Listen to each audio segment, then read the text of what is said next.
आज का session meditation के बारे में है। और मेडिटेशन होता क्या है और क्या इसे सभी को करना चाहिए, और करना चाहिए तो क्यों करना चाहिए? क्या हमें इसे किसी उम्र या शैतान के साथ जोड़कर करना चाहिए? सबसे पहले हम समझेंगे कि ध्यान यानी कि मेडिटेशन होता क्या है। यह एक ऐसी क्रिया है जो हमें भूतकाल से भविष्यकाल से खींचकर वर्तमान में जीना सिखाती है। अपनी लाइफ में अगर कोई शख्स कामयाब यानी कि सफल हुआ है, चाहे वह कोई भी हो, कहीं ना कहीं उसने ध्यान को यानी कि मेडिटेशन को अपनाया है।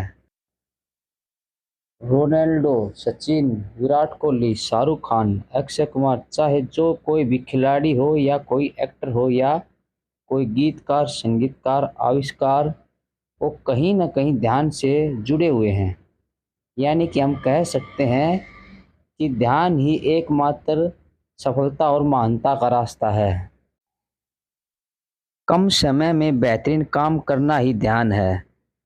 सफलता खोजने से नहीं, खो जाने से मिलती है, और खोता वही है जो अपने काम को एंजॉय करके करता है। इंसान की जिंदगी पास्ट, फ्यूचर, प्रेजेंट में बटी हुई है, और एक सामान्य आदमी 50% पास्ट में, 30% फ्यूचर में और 20% प्रेजेंट में जी रहा है। वह अपना जितना समय प्रेजेंट में दे रहा है, उसका वैसा ही जीवन और वैसी ही उसकी लाइफ है। अगर वह प्रेजेंट में कम समय देता है तो उतनी ही उसकी ज़िंदगी में बेचैनी और उतनी ही उसकी ज़िंदगी में भागदौड़ है। वैसा ही उसका जीवन है। यानी कि उसके कार्यों का, उसके करने का जो रिजल्ट आता है, वो उतना ही आता है जितना वो प्रेजेंट में समय दे रहा है और जी रहा है। और ध्यान का गोल होता है कि वह हमें वर्तमान में इस पल में जीना सिखा दे। अगर कोई इंसान वर्तमान के इस पल में जीना सीख जाए, तो वह अपनी शक्ति को एक सामान्य आदमी से 3 गुना बढ़ा लेता है। अगर कोई सामान्य आदमी उसी काम को 5 दिन में करता है, तो एक ध्यानी आदमी उसी काम को 3 दिन में उससे बेटर तरीके से और एक क्रिएटिव तरीके से कर सकता है। यही मेडिटेशन यानी कि ध्यान की ताकत है। ध्यान में इतनी ताकत है कि आप उसे बगैर खुद महसूस किए नहीं पहचान सकते। और ध्यान में वो ताकत है जो एक इंसान को भगवान बना सकती है। जो भी इंसान पूजनीय हुए हैं वह कहीं न कहीं, कभी न कभी ध्यान से जुड़े हुए हैं। ध्यान का मतलब किसी पाठ पूजा या आंखें मूंद कर बैठ जाने से नहीं है। ध्यान का मतलब वर्तमान के इस पल में जीना है और अपने काम को एंजॉय करना है।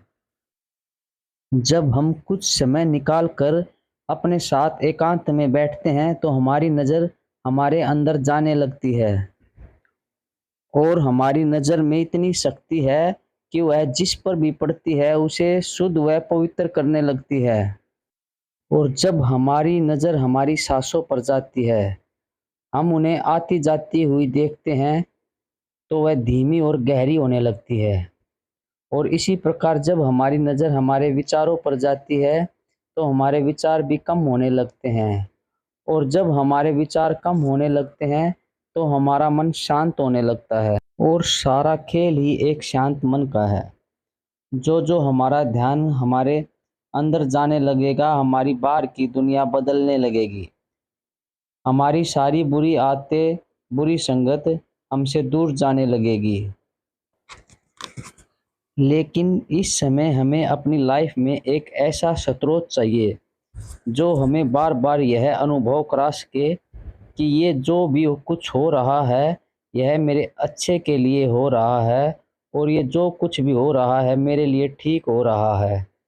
नहीं तो हम अपने काम धंधे कम होने की वजह से, अपने मित्र कम होने की वजह से, अपनी बुरी आदतें छूटने की वजह से हमेशा डिप्रेशन में रहने लगेंगे।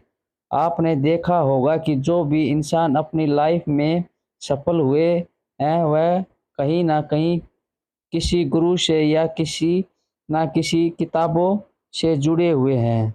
जो बार-बार गुरु के प्रवचन सुनकर किसी किताब को पढ़कर अपने कम हुए विचारों की पूर्ति अपने अच्छे विचारों से करते हैं। इस कारण हमारे जीवन में गुरु का महत्व है। हमारे जीवन में गुरु का बहुत ज़्यादा महत्व होता है। वह हमें बार-बार रास्ता दिखाता है और हमें बताता है कि ये जो भी हो रहा है, ये हमारे अच्छे के लिए हो रहा है। अगर हम चाहें तो हमारा सबसे अच्छा गुरु हमारा फ़ोन बन सकता है, क्योंकि इसमें वो हर चीज़ है जो हम देखना व सुनना चाहते हैं, लेकिन देखने व सुनने की कला सबके पास नहीं होती। इस कला को पाना ही ध्यान है। इसलिए सबसे पहले ध्यान, फिर बाद में अगर आपकी ज़िंदगी किसी फ़ोन से या किसी गुरु से या किसी बुक से या मंत्र से या किसी धागे से बदलनी है, तो वो अपने आप ही आपकी ज़िंदगी में आ जाएँगे। इंसान ध्यान में होगा, उसका हर कार्य अच्छा और समय से होगा। उसका सारा विश्वास खुद पर ही आने लगेगा। आप देखेंगे कि जो इंसान हमेशा ध्यान में रहता है, उसके सारे कार्य समय से पूरे और अच्छे होने लगते हैं। इसलिए जो इंसान हमेशा अपने कार्य में ही उलझा रहता है और कहता है कि उसके पास समय ही नहीं है, वह बहुत बिज़ी पर्सन है। असल में असली ज़रूरत ध्यान यानी कि मेडिटेशन की सबसे पहले उसी को है, क्योंकि वह वर्तमान में जी ही नहीं रहा है। भूतकाल व भविष्य की चिंता में हमेशा भागता ही रहता है। ज़िंदगी में अगर कुछ भी चाहिए तो सबसे पहले शांति चाहिए, और शांति सिर्फ़ और सिर्फ़ ध्यान से ही मिलेगी। जो आदमी शांत है और उसे करना क्या है, वही इंसान ध्यानी है। और जो आदमी अशांत है और उसे यही नहीं पता कि उसे आगे करना क्या है, वह एक पशु के समान है। जब हमारा पूरा ध्यान हमारे अंदर जाने लगता है, जो कि सिर्फ ध्यान से संभव है, जब हम निर्विचार होने लगेंगे, और जब हम निर्विचार होने लगेंगे तो हमारा मन शांत होने लगेगा। हम मौन होने लगेंगे, हमें एकांत पसंद आने लगेगा। हमारी सारी ऊर्जा जो किसी डर, लोभ, लालच व अहंकार के कारण खत्म हो रही थी, वह हमारे शरीर के अंदर ठहरने लगेगी, और वही ऊर्जा हमें इस पल में जीना सिखा देगी। जब हम पूरी तरह से अपने अंदर देखने लग जाएंगे, तो हम हमारे शरीर में खुद को ही ढूंढने लग जाएंगे। कभी अपनी सांसों को देखेंगे, कभी अपने मन को व बुद्धि को देखेंगे, मगर हम जानेंगे कि इन्हें तो मैं देख सकता हूँ, मगर जो देख रहा है, जिसे पता चल रहा है, वह कौन है? मैं कौन हूँ? नाम, काम, धर्म तो मैं नहीं हूँ, तो मैं कौन हूँ? मैं तो खुद ही अपने शरीर को व अपने विचारों को और अपनी सांसों को देख रहा है। तो क्या मैं इस शरीर से बाहर हूँ, जिसे ये सब पता चल रहा है? हमारे शरीर में हम हमारे शरीर में वो सारी शक्तियाँ हैं जो इस प्रकृति में हैं, क्योंकि हमारा शरीर भी उन्हीं 5 तत्वों से बना है जिनसे पूरा ब्रह्मांड चलायमान है। और जब हम मेडिटेशन करते हैं तो ये 5 तत्व हमारे शरीर में बैलेंस होने लगते हैं, और इनका बैलेंस होना ही शांति है, और शांति में ही सफलता है। जब हम मेडिटेशन से जुड़ते हैं तो हमारे दिन के रूटीन में, हमारे खान-पान में, हमारी नींद में, हमारे विश्राम में और हमारे विचारों में एक लयबद्धता आने लगती है। मानो प्रकृति हमें अपने आप सहजता से हमारी मंजिल तक ले जा रही है। पूरा ब्रह्मांड हमारा साथ दे रहा है। ब्रह्मांड की हर चीज, वायु, आकाश, पानी, अग्नि, पेड़ पौधे, पहाड़, झरने, चहकते पक्षी हमारी मदद करने लगते हैं। वह हमें मानो हर बार यह कहते रहते हैं जैसे कि सब ठीक हो रहा है और सब ठीक ही हो रहा है, तुम बस शांत रहो। जब हम ध्यान से देखते हैं तो हम देखते हैं कि हमारा शरीर पृथ्वी से बना है और उसमें वो सभी चीज़ें उतनी ही मात्रा में हैं जैसे पानी, अग्नि, आकाश, स्पेस उतनी ही मात्रा में है जितनी कि ब्रह्मांड में इस पृथ्वी पर है। और सब कुछ इसी आकाश में तैर रहा है। आपने देखा होगा कि हम जब भी भगवान को सोचते या देखते हैं तो आकाश को देखते हैं। जब भी हम परमात्मा का धन्यवाद करते हैं तो उसी आकाश को देखते हैं। लेकिन हम उस आकाश की तरफ देखते तभी हैं जब हम अपने अंदर के आकाश और बाहर के आकाश को एक समान देखते हैं। नहीं तो हमारा सारा जीवन पाठ, पूजा, शास्त्र ज्ञान और भगवान को मानने में गुजर जाता है। मगर भगवान को मानना इतना ज़रूरी नहीं जितना जानना ज़रूरी है। पहले उसे जानो फिर उसे मानो, और मेडिटेशन है उस भगवान को जानने का रास्ता। जब हम अपने अंदर के अहंकार को छोड़कर इस प्रकृति को अपना पूरा समर्पण करके अपने अंदर के आकाश को महसूस करते हैं तो एक चेतना, कॉन्शियसनेस उत्पन्न होती है। बस उस चेतना में जीना एवं चेतना में विश्राम करना, इसी चेतना में काम करना, इसी चेतना में विचार करना ही भगवान है। और हम जितना चेतना में जीते हैं उतने ही खुद शुद्ध व पवित्र होने लगते हैं, उतना ही शांत होने लगते हैं और खुद को ही उस परमात्मा का अंश मानते हैं जिससे पूरा ब्रह्मांड चलायमान है। इसलिए कहते हैं कि मेडिटेशन में वो ताकत है जो इंसान को भी भगवान बना देती है। जब हम ध्यान में आते हैं तो हमारे सारे रिलेशन, हमारी सारी आदतें, हमारे सारे काम धंधे, हमारे सारा समय सब हमारी लाइफ में बैलेंस होने लगता है। और अगर हमारी लाइफ में कोई गुरु नहीं होगा तो हम डर जाएंगे, हमारे मित्र कम होने से, हमारे रोजगार काम धंधे बंद होने से, हमारी सारी बुरी आदतें जिसे हम ज़्यादा अहमियत देते थे उसे ख़त्म होने से। जीवन में स्थिरता के लिए बैलेंस होना बहुत ज़रूरी है। जब हम मेडिटेशन करके अपने अंदर जुड़ते हैं तो हमारे विचारों में, हमारी रिलेशन में, हमारे रोजगार के काम धंधों में एक गैप आने लगता है।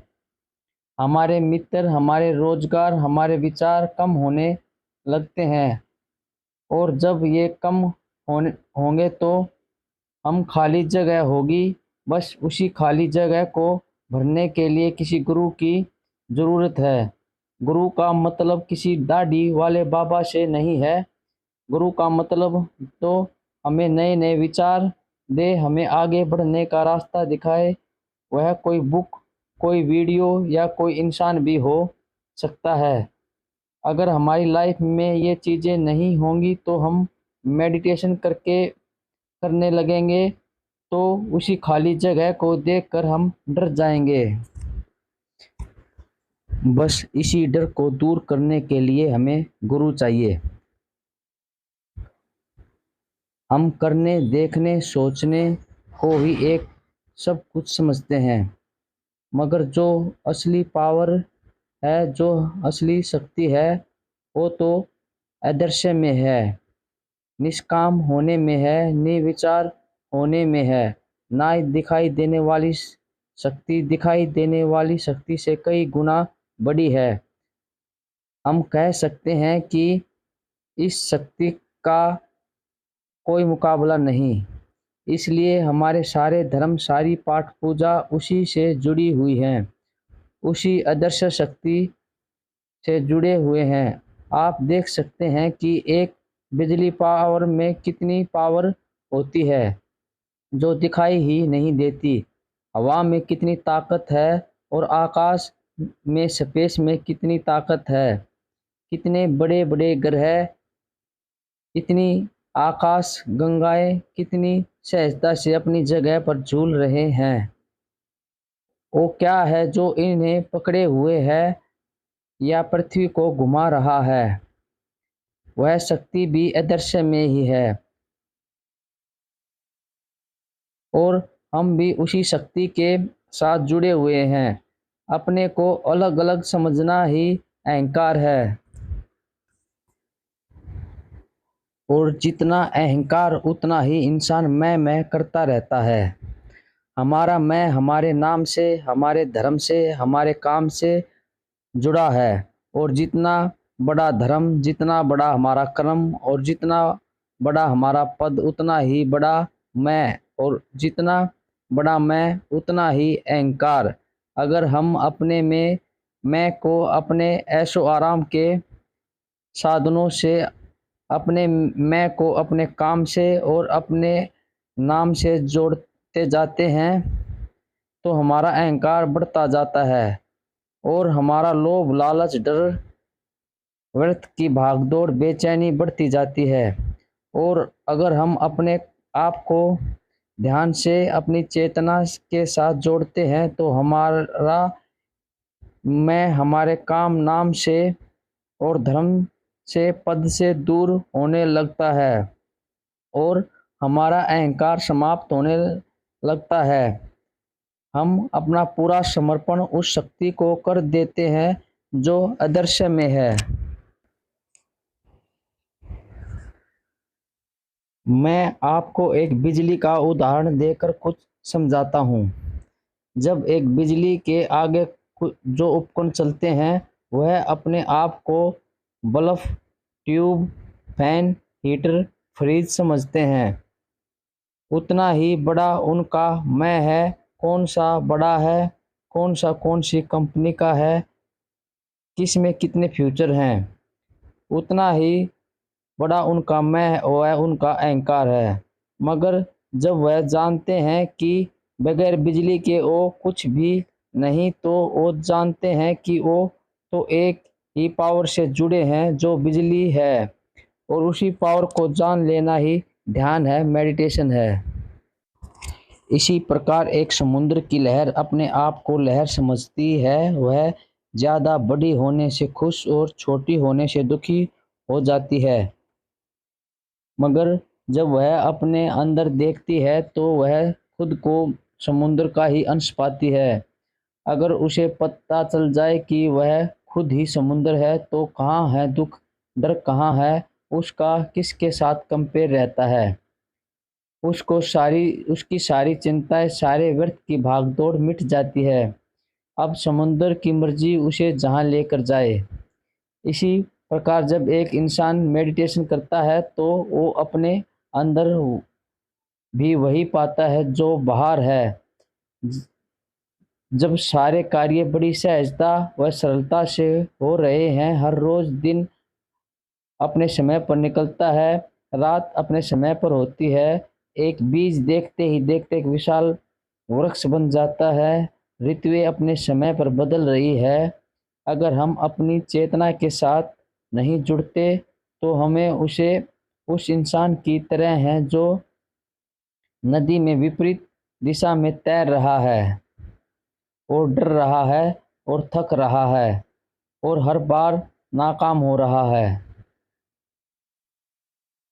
मगर जब हम अपनी चेतना के साथ जुड़ते हैं तो हम उस इंसान की तरह हो जाते हैं जिसने अपने आप को उस नदी के हवाले कर दिया है। अब वह उसकी मर्जी उसे जहाँ लेकर जा सकती है।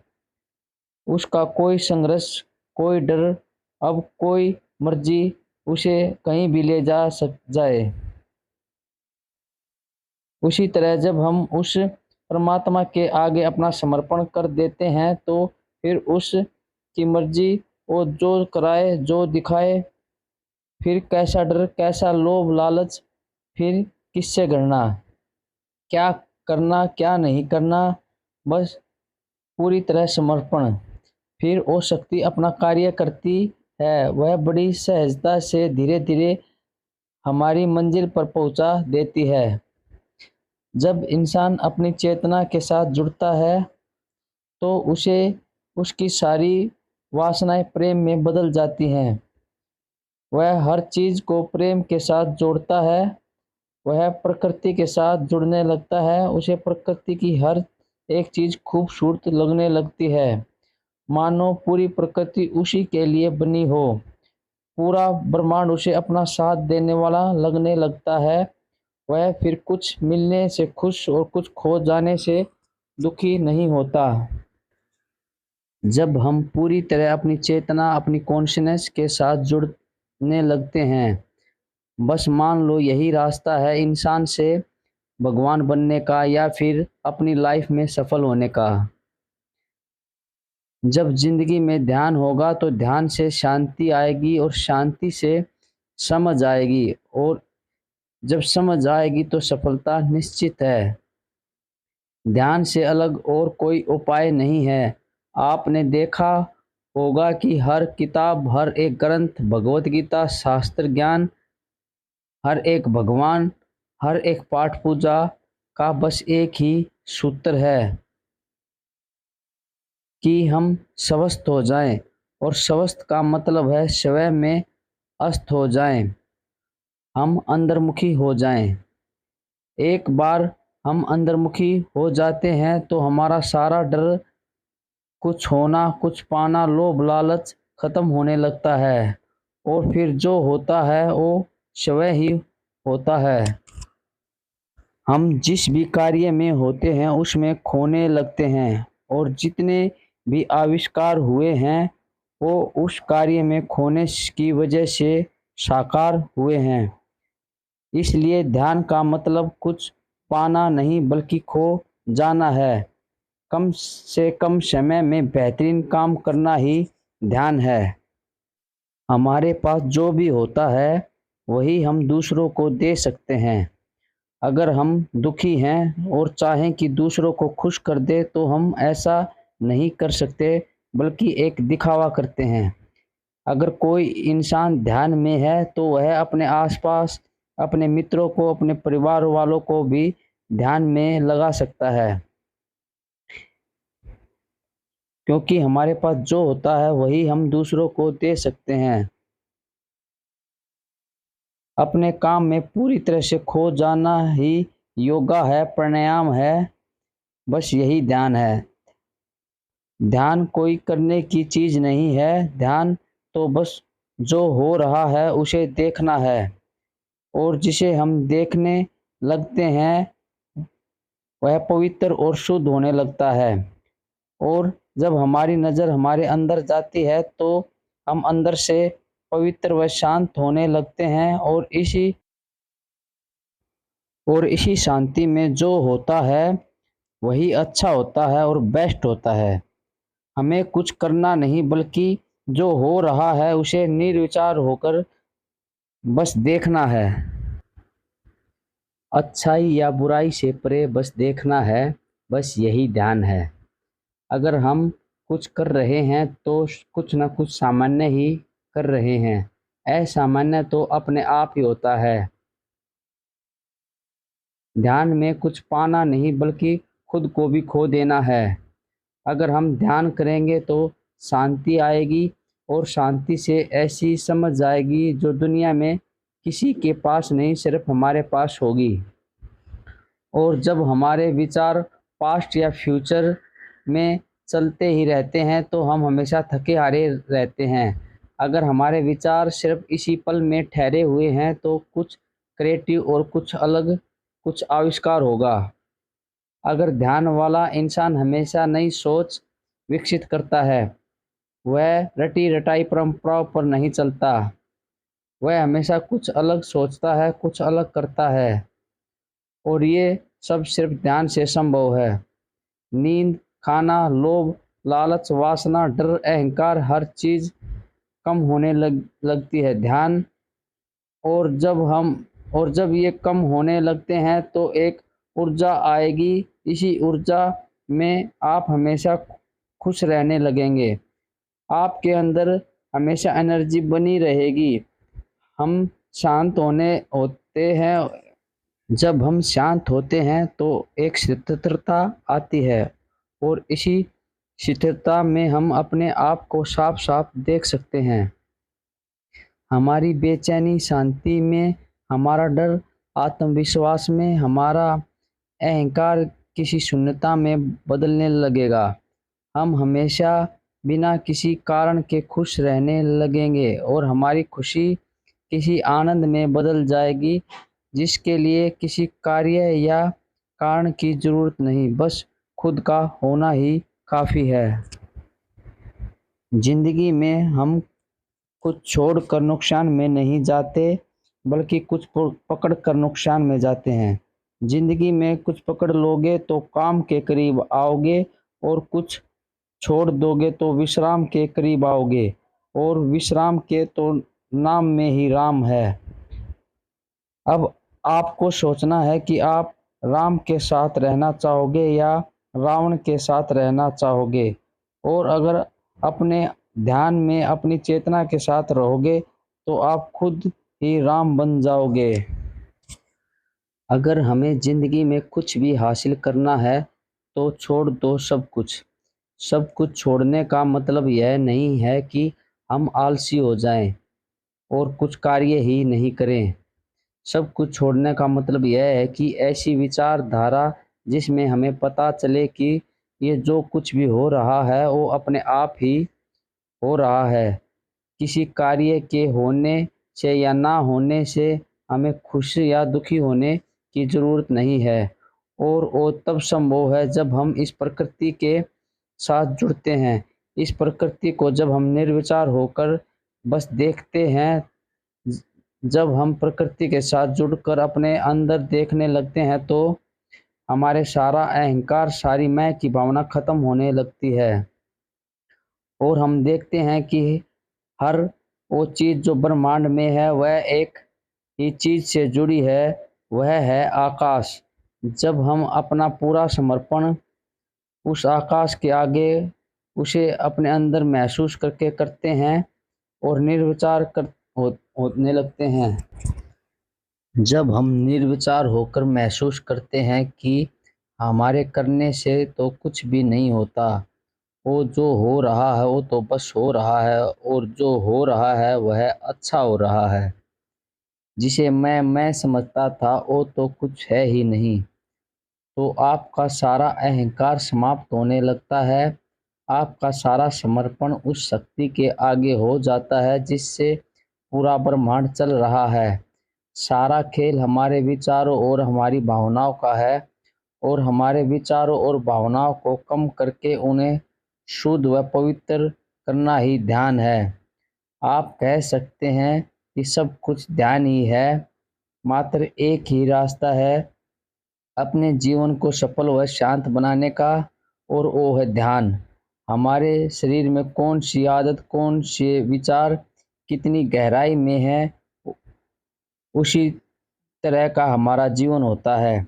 आप देखते होंगे कि जितने भी ग्रंथ, भगवत गीता, जितने भी मोटिवेशन बुकें और जितनी भी मोटिवेशन बुकें कितनी मोटी मोटी होती हैं, उन्हें ध्यान से देखने पर पाओगे कि एक ही बात बार बार रिपीट की हुई है, ताकि वो बात गहराई से हमारे अंदर उतर जाए और हमारे विचार बदल जाएं।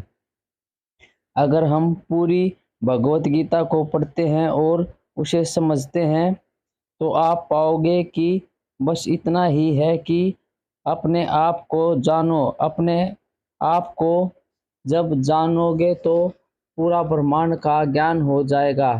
आपको कुछ और जानने की ज़रूरत नहीं। भगवान को मानना इतना ज़रूरी नहीं जितना जानना ज़रूरी है, और जान वही पाता है जो अपना सारा ज्ञान उस ब्रह्मांड के आगे समर्पण कर देता है। मैंने अपना अब तक का सारा ज्ञान इस वीडियो के माध्यम से कहने की कोशिश की है। मैंने कोशिश की है कि जो कुछ भी मैंने जाना है वह मैं सब इस वीडियो में औरों के साथ शेयर करूं। धन्यवाद।